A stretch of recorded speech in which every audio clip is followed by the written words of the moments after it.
signals, then they're really start thinking that.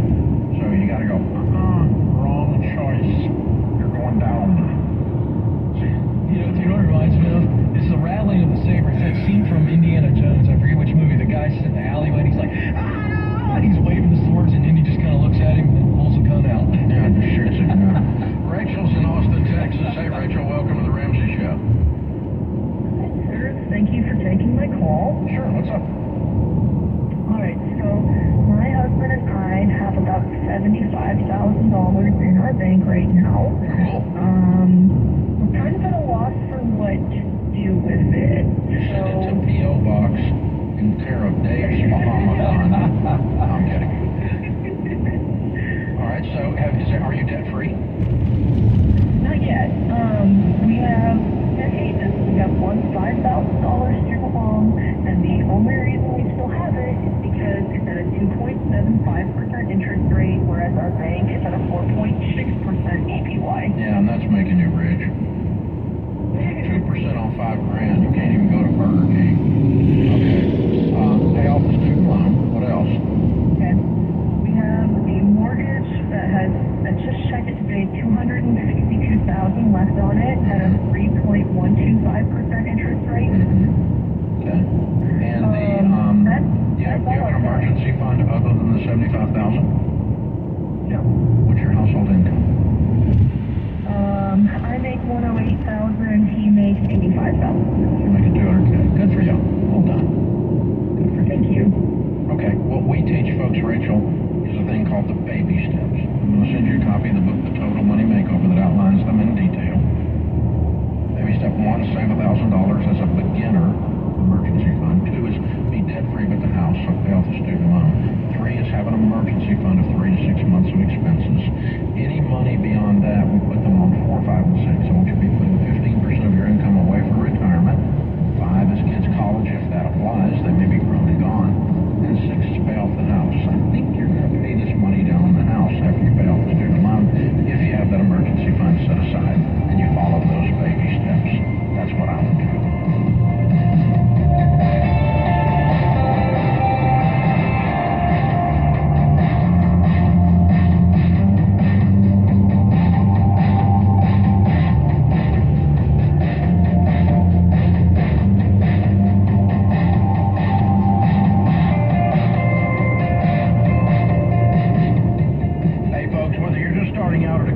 Like I did, or you're well on your way to becoming a multi-million-dollar company, NetSuite can help your team communicate across departments and plan ahead, like they do for Ramsey. More than 37,000 companies use NetSuite to know their business better. So try NetSuite and find out how they can help your business become even better. And right now, you can download NetSuite's free KPI checklist at netsuite.com/Ramsey. I know you work hard for your money. And the key to keeping more of it in your pocket is by making a plan for your spending with a budget. And Every Dollar is the budgeting app that I use personally because it's perfect for looking every dollar you make in its little president face and telling it exactly where you want it to go. Just like you told that guy in traffic exactly where you wanted him to go. And even better, Every Dollar walks you through the entire budgeting journey so you always know your next right step. Download Every Dollar for free in the App Store or Google Play today. Welcome to the Real Estate Minute with RE/MAX expert, Michael Hatfield.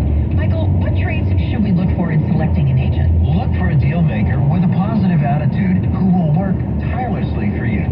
An agent who is adept in multiple offer situations, drafting contracts, marketing and advertising a client's home, is familiar with multiple cultures, experienced in mortgage financing, inspections, and escrow, is a huge asset to his client. What can you do as a plus for clients? Your agent is your eyes and your ears, one who works behind the scenes on your behalf.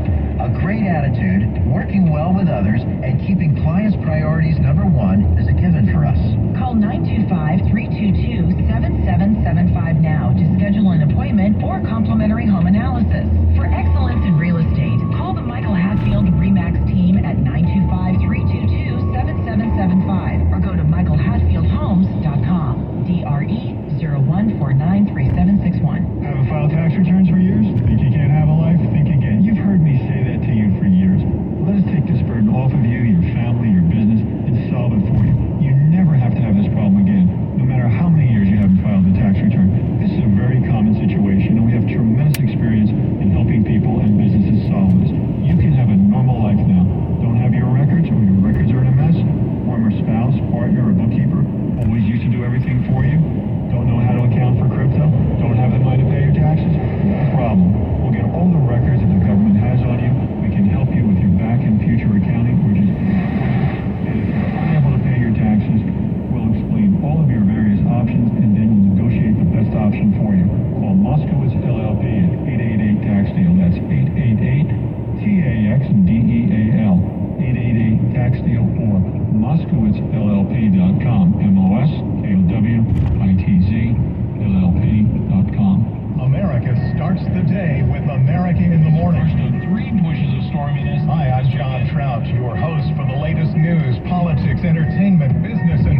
each day. America in the Morning, the podcast, available wherever you listen.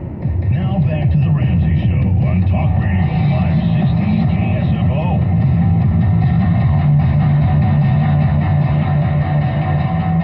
Ken Bowman, Ramsey Personality, is my co-host today. Ken, I'm going to be doing something I've never done before, a brand new event. Dave Ramsey's Investing Essentials. I'm going to dive deep into investing. First time ever, I'm going to go into my personal investing playbook, what I do, how I buy real estate, how I do all my other investments. And so this is not theory that someone taught you that you ought to do. It's actually what I do. Then you can decide if you want to do it or not. But this is what I do. It's a 2-night virtual event. We're going to cover one set of subject one night, another subject the next night. So it's not the same stuff over and over. It's 2 different nights. You need to be there. Total of 4 hours, 2 hours each night. May 21 and 22. It's online. You can watch it from the comfort of your home. Investing is something you guys ask me to dive deeper into all the time, and there's all this garbage on these social media platforms. These people who just have an idea, an opinion, they're just trying to get your money and all that kind of stuff. We don't actually do investing, so we're just going to teach you. Because we're not trying to sell you anything. Now, we are going to sell you a ticket to this, but we're not trying to sell you any investments. There's no free steak dinner, and I'm going to put you in a bad life insurance policy crap. All that thing. Y'all got those, right? Everybody gets those, right? Now, how to maximize the 401k, of course. That's kind of a baseline. And then real estate strategies and what other investing trends are out there, which ones are bogus, and so on. Tickets are $199. RamseySolutions.com/events to get more tickets today. Today's question of the day comes from Angela in Maine. Angela says, I'm up for a promotion where I would return to a unit I worked in years ago. I've heard the team has already been talking poorly about me. What? And have actually said I should watch my back if I get the job over one of their current team members. It's been a very toxic environment in that unit for decades. My question is, it may only be a 3 to 5% raise, and I don't think I want twice the amount of work for only $55 more a month. I like to work in that unit and have about 7 years till I retire. Do I take the job or stay put? Oh, no. If what I'm hearing and reading is absolutely true, this is a no-brainer. Why would you want to go somewhere? Stand neck deep in a septic tank for $55 for 7 years. They're already talking bad about you and threatening you to watch your back. You're not joining a job, you're joining a gang. I would say no thanks, pass, hard pass. Golly, Angela, this bothers me that you should have to ask. I mean, no. Yeah. Well, it's more to add, but there's not. I mean, here's how bad these people are. They already sent word to her. Oh, I mean, these are not passive gossips. These are active gossips. They sent word. They sent a little messenger person. One of those little messenger people that's kind of trying to be Switzerland. They're trying to be in the middle, but they're really not. They kind of enjoy being in the middle, but they kind of don't. A little Switzerland person. Yeah, they bring that message up. Just deliver it. This is the metaphorical horse head in the bed. Watch your back. Don't dare come over here. It just feels like a mob shakedown, and it is a mob, by the way. No, let me tell you what this is. This is horrible leadership. Yeah. It's not even leadership because it's not even a good force. Yeah. What they need to do is fire a whole bunch of those people and start fresh with some good ones. Yeah, gross. Patrick's in Dallas, Texas. Hey, Patrick, welcome to the Ramsey Show. Hey, thanks for taking my call. Sure. What's up? Yeah, I was just wondering, I'm on base step 5, trying to go into 6. Good. I'm out of debt. I'm trying to stay out of debt. Good. We have our full funded emergency fund, no debt, other than the house. Mm-hmm.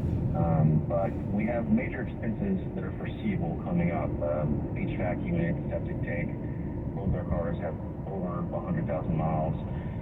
I'm worried that my emergency fund won't It's not an emergency. cost. Those are foreseeable. Emergencies are unforeseeable. Okay. So you're not on baby step 6. You don't put the money on the house until you get some money set back for these things that you know are going to be done. And you need to prioritize them and put a number beside each one of them and start attacking them and building a separate savings account for the septic tank, a separate savings account for the car replacement, a separate savings account for the HVAC. Okay. And so I should still be maxing out my 401k while doing this? You should be putting 15% of your household income in baby step 4 into your retirement, not maxing it out. So now. Is that maxing it out? Now. Well, I'm putting about $800 a month towards my 401k. Is that 15%? It's a little under. Okay, you should be putting 15%, and then you ought to look at the rest of your budget, and instead of paying extra on the house, whatever money you squeeze out of your budget goes into the next item that you are going to fix first, or replacement HVAC, or... I'm sorry? Treat it as debt like the snowball? No. Just going to save for it.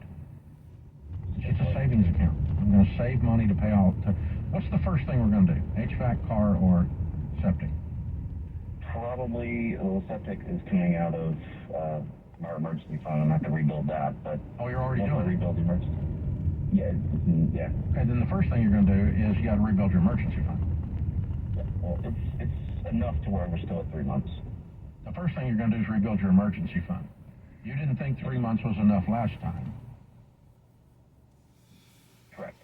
So you need to put it where you think it needs to be. You think it needs to be at 6, put it at 6. Once you get that, then save up and fix the HVAC, and then save up and replace Mama's car, because Mama gets the good car. That's federal law. And then we save up and we replace your old truck, right? Yes. Okay. So we have an order of attack, and we're going to put our money towards that very intentionally and very directly, while doing 15% of your income into retirement. You can do all that. And you may have to work extra a little bit. You may have to sell some stuff. You may have to do some things to keep it moving. But, you know, these are very predictable items. And this normally does happen, by the way, when you get to this stage. Because you've been fixing nothing and driving beaters while you got out of debt. Way to go. That's what you're supposed to do. Now you got to fix crap and replace the beaters once you get out of debt and you get up to maybe 4, 5, and 6. This is the perfect place to do it. You did it exactly right. Way to go. Good job, Patrick. Good job. Well done. Patrice is with us in Canada. Hi, Patrice. Welcome to the Ramsey Show. Am I pronouncing that right? Yes, it is, Patrice. How are you? Perfect. Better than I deserve. How can I help?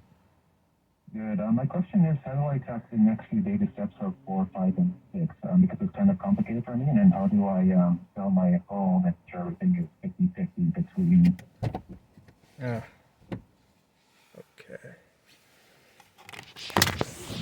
Okay, we're